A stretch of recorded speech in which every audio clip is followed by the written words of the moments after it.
Hey guys, we are here with another handsy video. I hope this doesn't get too weird. I hope it's not weird yet.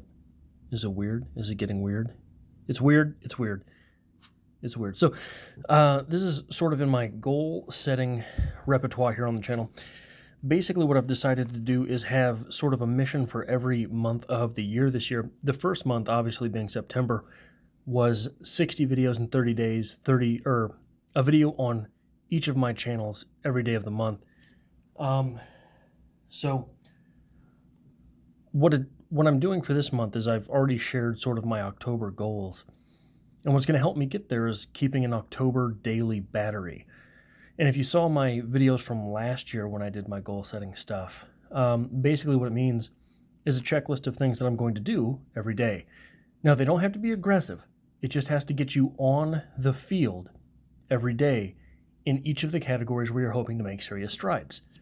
So, sorry, I just got through the gym, so I'm a little verklempt. So one of the goals is 250 words, because remember, we had these goals: 5,000 words, 2 short stories, a flash fiction, 4 poems, etc., etc. So keeping up with 250 words a day, obviously there's going to be days where I go over that. But if I hit 250 words every single day, I'm almost assured to get there. Along with that is 35 minutes of reading. Now, 35 minutes of reading every day isn't going to get me where I need to be for Strip Cover Lit, nor is it going to get me where I want to be with this channel, because I want to start Meditations by Marcus Aurelius on here. So just 35 minutes a day isn't going to get me where I need to be. But there will be days where I overperform in that category. So having 35 minutes, even on the days where I don't feel like reading, where I feel like I'm too beat up to read, having those 35 minutes in is going to get me progress on that section of my goals. I also want to make sure that I invest at least 35 minutes per day in my channels. Now, that is multiple, but that does not mean that I will be spending 35 minutes on the personal channel and Strip Cover Lit. It just means that I will be taking time, at least 30 minutes per day, for filming or uploading or creating thumbnails or tagging the videos, so that's going to make sure I don't at least fall behind. Basically, if I take the time, most of my videos end up being 25 to 30 minute realm, which will guarantee that if I shoot a video, I make that time limit. I want to finish under my daily budget. For me, it is still the 1st because I work overnights, so it's still October 1st for me, and I have not spent any money, so I haven't really set the budget yet for this month. I'm going to go back and do that. So I'm on pace. 70 ounces of water. Now, guys, I weigh 220 pounds. For anyone who doesn't know, you're supposed to drink a half an ounce of water a day per pound of body weight. So I'm supposed to be drinking 110 ounces of water a day. And there will be a lot of days where I get that. But if I make sure that I hit 70 ounces every day, I probably won't ever get seriously dehydrated. Along with that, so remember, so this is the color for my writing goals. For my reading goals, red I sort of use as YouTube in general. Dark green is money, and then the light green are fitness goals.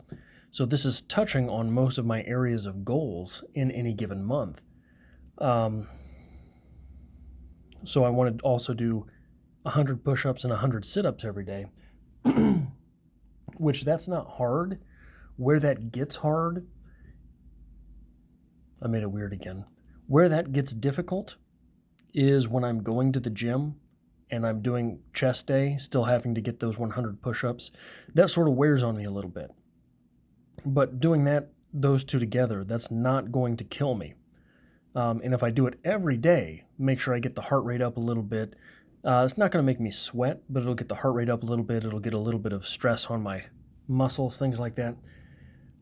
Doing it every day, make sure that I will not completely relapse on fitness goals. And then I've got a weird one here because get 50 miles on my legs total for the month.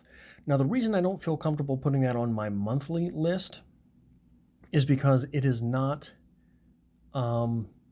specific enough for me. What I've been doing is every day that I work, I will go to the track afterwards and I will walk a mile while listening to a philosophy video on YouTube. A lot of times it's been Nietzsche, I guess.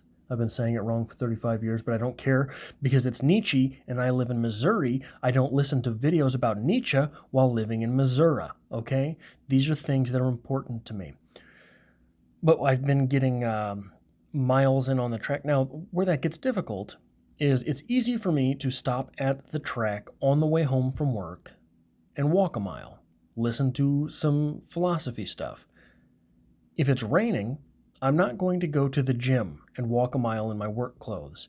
The reason it is so productive for me is because it is so expedient. I don't have to stop. I don't have to change clothes. I don't have to cool down afterwards or worry about, Jesus, I went and ran 4.5 miles and did my lifts and then got home and I was too beat to do my reading or my writing or my whatever. So when I do that, when I still make sure that I get a mile in, it's nice. But we get a lot of rain here in Missouri in October. So I'm worried that there's going to be some day after work. I've done this for 2.5 straight weeks. I've gotten at least a mile on my legs.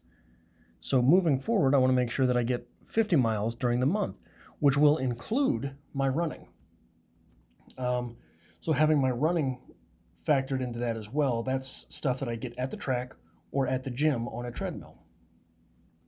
So when I have all those things together, I want it to equal 50 miles. And that way, by the end of the month, say the 10th through the 15th, it was raining every day, and I wasn't able to get to the gym to do more miles on the treadmill or whatever, I can probably take the time to walk a few miles after work. As long as I've got these things in, it won't be too stressful on the rest of my goals for the month. But that's it. That's really, I just wanted to show you guys how I do my daily goal setting. And I don't know if I will share my weekly process. I'm not sure if I'm going to do it on a weekly process here. Normally, if you have audacious goals, setting a daily battery is really, really good for making sure that you keep progress. So the days where you don't have a whole lot to say as far as writing or whatever, just whatever your goal is. If you don't have a whole lot to say writing-wise, but you make sure you say something anyway, you can edit those words into something more useful. Days where you don't really feel like reading and you're not going to read 100 pages, you get your 35 minutes in and you make it count. It's not killer, it's not world-changing, but you get to start the next day where you might be feeling better in a place ahead of where you would have been if you didn't do anything. So really, that's sort of the secret sauce to daily goal setting, is to have daily goals that are pretty standard, I think. So when you set a daily battery, no matter where you have to start, I can do 100 push-ups and 100 sit-ups fairly easily. But if you can't, then you do 10. And a couple months in, you'll be able to do 11 every day. But here's the thing. If you can't do 10 push-ups or 100 push-ups a day, but you can do 10, you do those 10 and you do them every day. And by the end of that month, if you did your 10 push-ups every day, you've done a lot more push-ups than you would have done otherwise. If you can do 50 and you can do them every day, then you do that and you've got a whole lot more push-ups than you would have otherwise. And that next month, those 10 will become 12.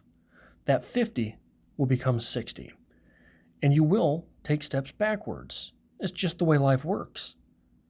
But as long as you keep pushing, you keep improving at it.